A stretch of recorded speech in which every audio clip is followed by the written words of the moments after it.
কবিতা চণ্ডালিকা, কবি সব্যসাচী দেব। মা, দিগন্তে তাকিয়ে দেখো, রক্তিম মেঘে সর্বনাশের আভাস। ওই সর্বনাশের আগুন পেরিয়ে আমার দুয়ারে এসে দাঁড়ায়নি কোনো আনন্দ। অঞ্জলি পেতে কেউ বলেনি জল দাও।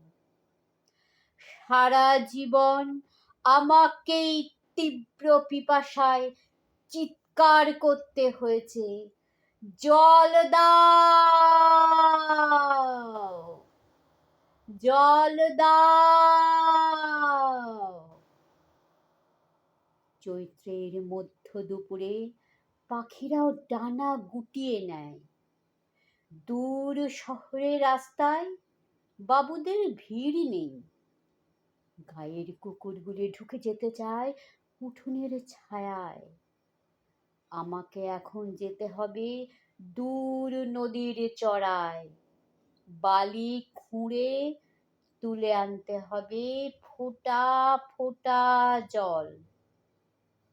তারপর ফিরে আসবো খরায় ফাটা মাঠ, শুকনো পুকুর আর টলটলে জলে ভরা নতুন ইঁদারার পাশ দিয়ে, বাবুদের ইঁদারা।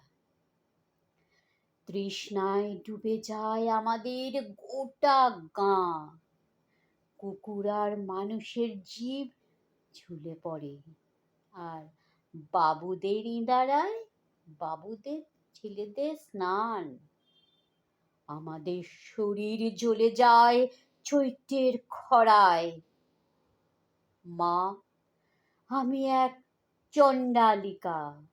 বাঁকুড়া, পুরুলিয়া, রাঢ়ের হা হা করা মাঠ ফাটিয়ে, বিহারের তপ্ত প্রান্তর চিরে আমি চিৎকার করছি, জল দাও।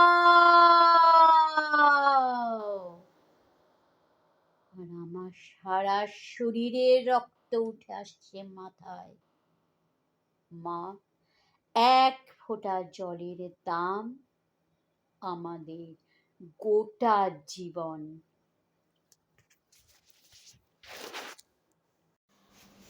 কবি সব্যসাচী দেব জন্মগ্রহণ করেন 1946 সালের 22 সেপ্টেম্বর। তিনি কবি, প্রাবন্ধিক ও মূলত একজন বিশিষ্ট বামপন্থী লেখক হিসাবে বিশেষ পরিচিত। তিনি তার লেখায় অনেক সময় ইরাবান বসু রায় এই ছদ্মনাম ব্যবহার করেছেন।